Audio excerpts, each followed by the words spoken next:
Hey, how you doing? And this goes for all my Udemy students. I decided to make this masterclass in using Udemy so that you can enjoy the platform at the best. And this is going to be here on YouTube, and this is going to be a lesson I'm going to add to my courses. Okay, so because I see a lot of students that have problems using the platform. Sometimes they leave an evaluation saying they had problems, and the problems was actually with the platform and not the course. So I'm going to show you how to use the platform and how to ask for help for the platform, okay?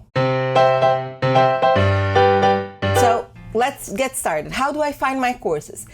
Usually the latest courses you're watching are right here when you go to your homepage, udemy.com, and you've logged in. They're usually right here, the latest courses you're watching, okay? You can come here to my courses. And again, the latest will be all here, but you can come here to click see all. And then you'll find all your courses here. You can order them by title, completion, and stuff like that. And you can order yourself by creating categories. By coming here, you can have favorites, okay? You have archived. You can filter by any of these. Here's instructor, progress, and stuff like that. And you just click on the course, okay? So you click here, for instance, and then you are sent to the course page, okay? And I'm gonna come here in this other course of mine that's an HTML course in Portuguese, to show you. What you have done is here you have this course page where you have the video here on the left side, and on the right side you have all the sessions, and usually the session that's active is going to be open, but by coming in this little arrow here you can open any session and you can navigate through any one of the videos. Here you can just click on the video and go straight to the video, and then this is going to start playing. What you also have here is the resources, okay? Your resources will be here. Every class that has resources, you'll see here that you're gonna have this little square that says resources. You click on the square and all the resources are gonna be here. You just click on the resource and a pop-up to download the resource will open, and then you choose where you want to download and you save, and you can download your resources. Then you have here, see down here, you have questions and answers. So you can come here to the Q&A and search for questions. Maybe you have a question, but maybe a student already asked that question and the answer is already there. So you can search all questions, or you can ask a new question. And this is a public question, okay? Everyone who is enrolled in that course will be able to see that question. So if you have a private question to ask me, either use one of the contact modes I gave you, that in my media, maybe you want to PM me personally on Facebook, or maybe you want to send me an email or something like that. So I gave you usually in my first class. I usually always leave a document with all my contact information, all my social media and stuff like that. Or you can come here in the overview about this course and click on see more, and come down here on my web developer. You see that you have all these options here. You have all my social media is here, but if you click on my name, you'll be sent here. And I won't be able to show you this for me because of course I can't contact myself, but I'm clicking here on this other teacher that I like a lot. If you speak Portuguese, she's a great option because she talks a lot about working as an online teacher. Okay, so she gives a lot of marketing tips that are really interesting. And what you can do is see this big red button, send a message, and this will send a private message to the teacher. Okay, so that's gonna be a private message. It's not gonna be for everyone to see. So if you want to send a private message, you can send a message here. And like I said, I can't show you on mine because I'm not allowed to send a message to myself. But that's how you're gonna be in the bio of the teacher. you will find the send message, and that will be a private message, unlike the questions and answers that will be public. As will be any question you ask, for instance, in my Facebook group will be public. But if you send me a private message on Facebook or a private message on Twitter, then those will be private. Then you have your video. You click on play.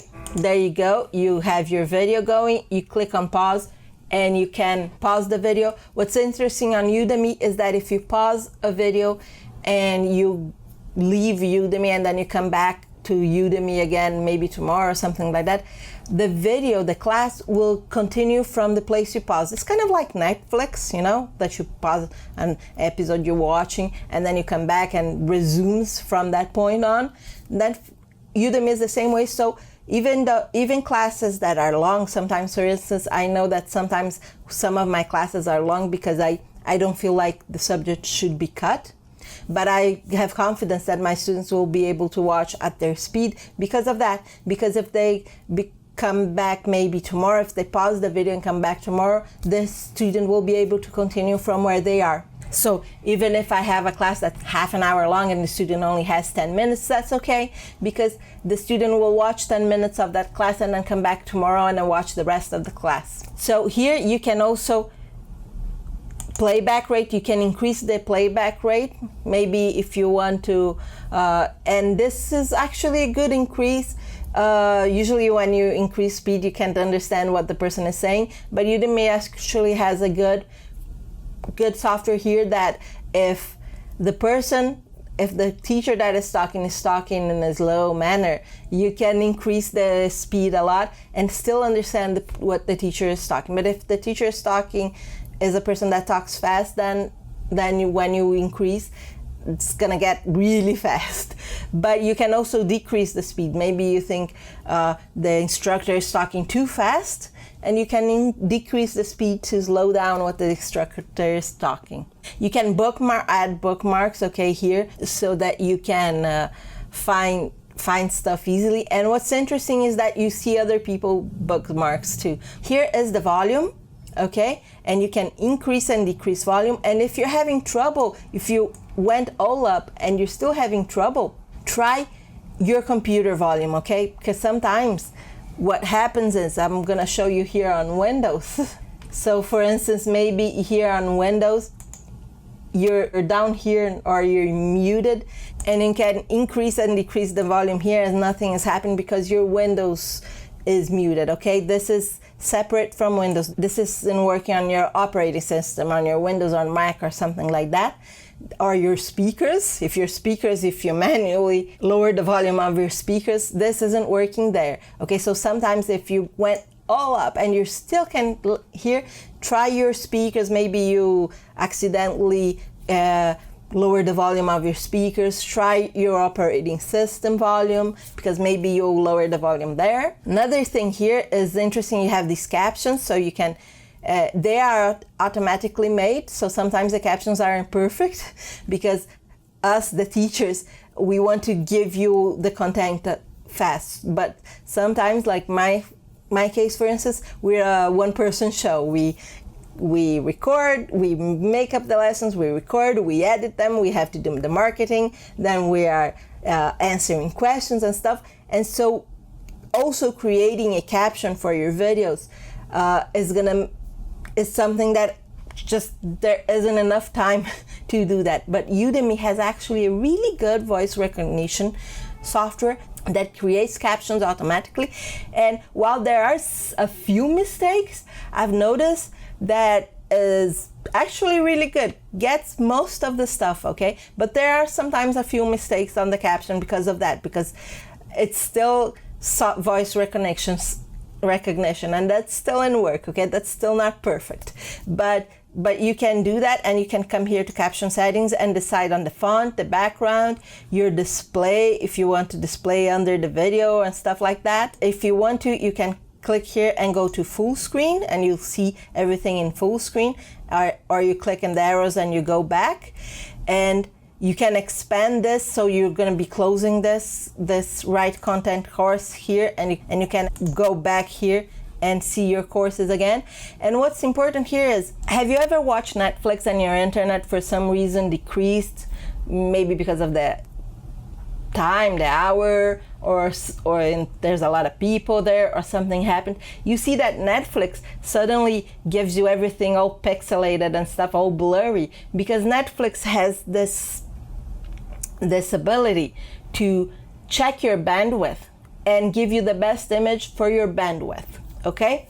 For your internet speed, so that your streaming doesn't stop, okay? So increasing and decreasing image quality to lower or increase the size, the amount of data they have to send you, so that if your bandwidth decreases, they start decreasing image quality so that they send you less data. Udemy doesn't do that automatically. Udemy, as default, has here 720p quality, okay, of video. And so sometimes if your video is stopping, is getting choked, and you can't watch because the video is stopping all the time, is not buffering, what you can do is come here on this gear and decrease your video quality down to 144p, so that you're getting less data and lighter file, and that way maybe your video doesn't stop,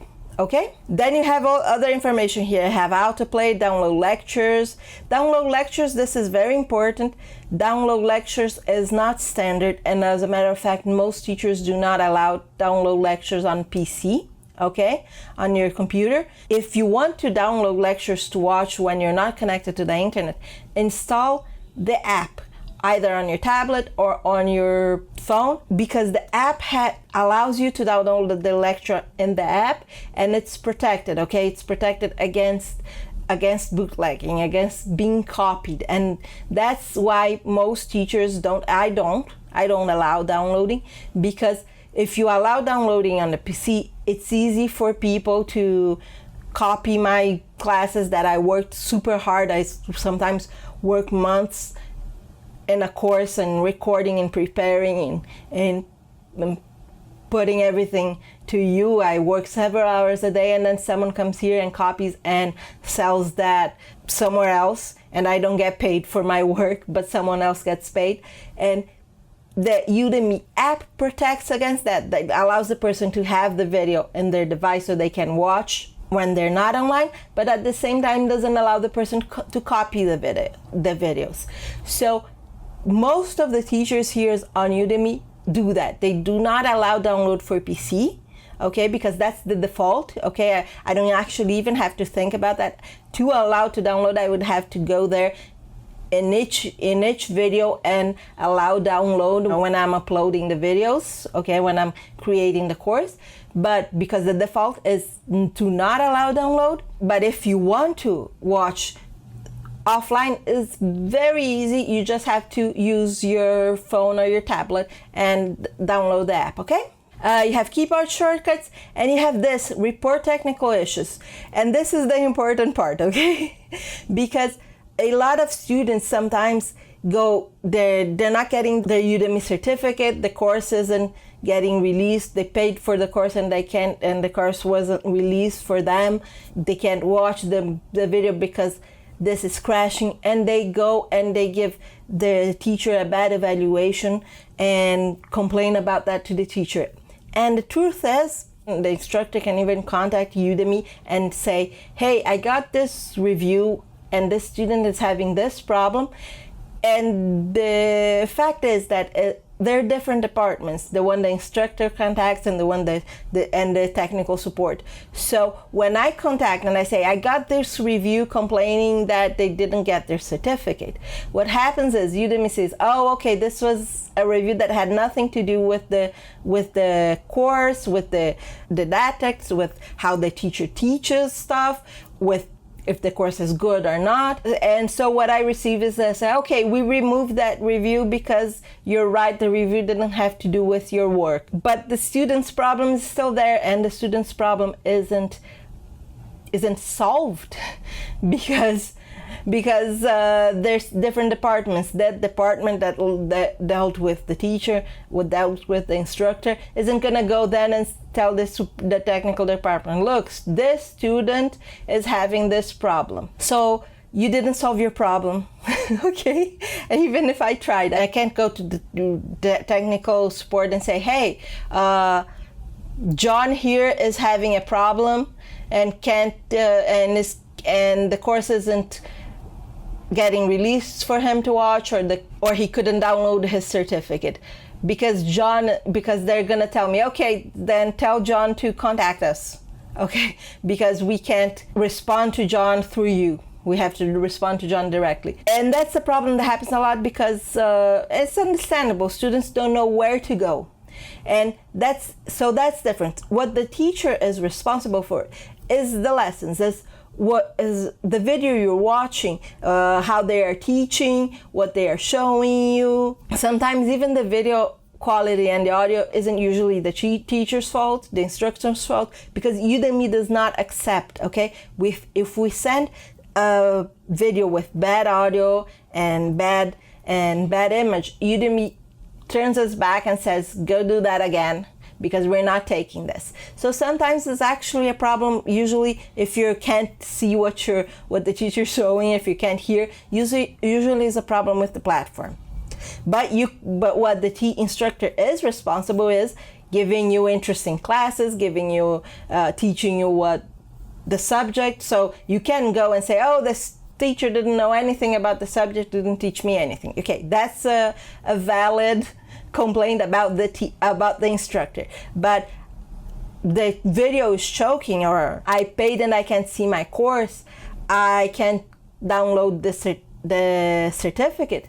Those are all technical platform issues. Another issue is, and this is something that us as instructors, we get a lot too. Udemy works with ratings, okay? The better the rating the course has, the course is gonna be showing. And if you go down from a rating of 4 stars, then you get penalized and your course isn't showing. But also what happens is that there are some problems with the evaluation process. First, Udemy asks in the beginning of the course, the person watched like 10 minutes of course, and Udemy is already asking, oh, what did you think of this course?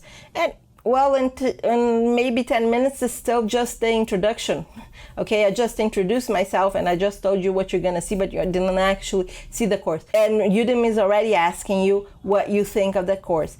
So what I suggest you do is click on skip evaluation, or even better, there's an option that says leave evaluation for the end of the course, because when you just skip, sometimes Udemy keeps asking you, and that's annoying. I get that. I think that's fair for both student and instructor, because then you have a chance to actually watch my course and see if you like my course, and then give me a fair evaluation, because a fair evaluation helps me, okay?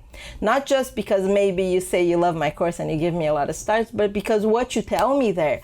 If you tell me something, oh, I would have liked to see more of this or that, helps me when I'm creating the courses, because I take all that into account. I think about that when I'm creating the new courses and stuff like that. And maybe if there's something I can change in a course, that's great. So I ask you to, if you don't know how to evaluate, because Udemy asked right in the beginning of the course, don't give 1 star because you don't know how to evaluate. Either give 5 stars and then change your evaluation if you didn't like the course later. So that give the teacher the benefit of the doubt in the beginning. Or better, just skip the evaluation in the beginning. Evaluate only at the end. Because like I said, the system is up to 5 stars, and if you give 1 star, it's very easy for a course that maybe you even liked but then forgot to change your evaluation to go under that 4 stars classification, and then other people won't be able to find the course. The course will still be on Udemy, but other people maybe are looking for a course that's just like that and won't be finding them because the course won't be showing in the search, in the Udemy organic search, because of bad evaluations. That most of the time, sometimes I reach out. I always try, when I have a bad evaluation, I always try to reach out to my students. And a lot of the times the students say, no, I love the course. Oh, that's because I gave 1 star because they asked me in the beginning, so I gave 1 star and I was gonna change in the end, and then I forgot to change. And that happens a lot with a lot of teachers. Actually, we see that question a lot in the instructor community about that. Oh, I just talked to a student that gave me 1 star and they said they loved the course. And they did that because they were asked by Udemy right before they even started properly watching the course.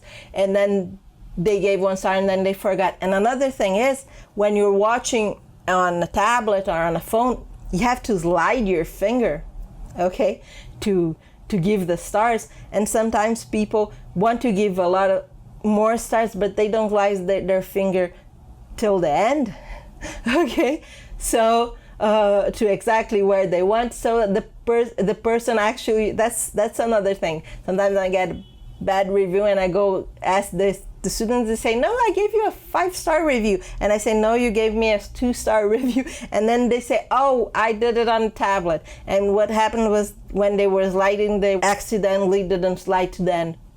So be careful about that, because it's a community, Udemy. It's an exchange of product. You're paying, we're giving you a course, but it's also a community. Other people need to be able to find the same course you did. And sometimes because of things like that you didn't even mean to do, that you did by accident, and then a good course gets debunked because of that. So be careful about that. And I know I say that because I'm an instructor, but I say that as a student too. As a student, I also use Udemy as a student. You saw I have a lot of courses that I watch, both courses to learn, as also to see my competition and stuff like that. But I always try to leave reviewing the course, evaluating the course, to after I saw the whole course. And as a person in general, I try not to give bad reviews unless I was really pissed with the course. Unless I was really sad, oh, this is a really crappy course, then I give a bad review. But if not, I try always to keep above 4, maybe because I'm an instructor and I know that instructors will get penalized if they go under 4. And I try to, as a student, I also try to be useful. I try to say, yes, I like this very much, you're very, you talk very interesting, you said this, that was super interesting, you said that was super interesting, because then the teacher knows what they're doing right. Or if there's a problem, I say, oh, I thought this could be an improvement. But I also always try to be polite. Remember that, be polite, because there's another person on the other side, both as a student and as an instructor, okay? Be polite when you answer to your students, be polite when you talk to the instructor, because I know the internet leaves us in anonymity with seeing just the screen. We're not actually seeing the person, but always remember there's another person on the other side. But if you're having technical problems,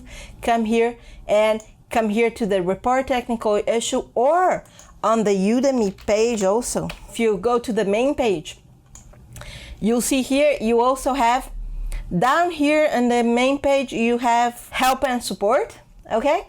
There's another place where you can go to ask for technical help from Udemy. So remember that, and remember that technical issues is Udemy's responsibility. Lesson plans, how the instructor explains, resources, and all of that is the instructor's responsibility. And just a little detail on the certificate. For some countries, Udemy does not give out certificates for free courses, okay? So be careful for that. I know that for Brazil, for instance, free courses do not give out certificates, okay? So check that out. Maybe if you can get the certificate you ended and the course was a free course, maybe your country is one of the ones that don't give certificates. So check that out. Maybe for your country is like that, and that's why you can download the certificate. But from everything I've talked with Udemy, read on the support and everything, paid courses always give certificates, okay? So basically this is, I know this was a long video, but I see this question a lot, okay? These questions a lot. I get these questions a lot from students, and I see these questions a lot being discussed on the instructor community about students that have these problems and they don't know how to fix them. So I decided to make a separate video in case you're new here to Udemy, and I'm leaving this video on YouTube. Is gonna be my tip of the week for this, but this is also gonna be a video I have in all my classes so that you can learn to use the platform, okay? So that you can get the best out of the platform and the course. So if you're in my course, see you next class, and if you're in my tip of the week, see you next week. And if you're in my tip of the week, don't forget to subscribe to the channel and go check my Udemy profile, okay? See you then.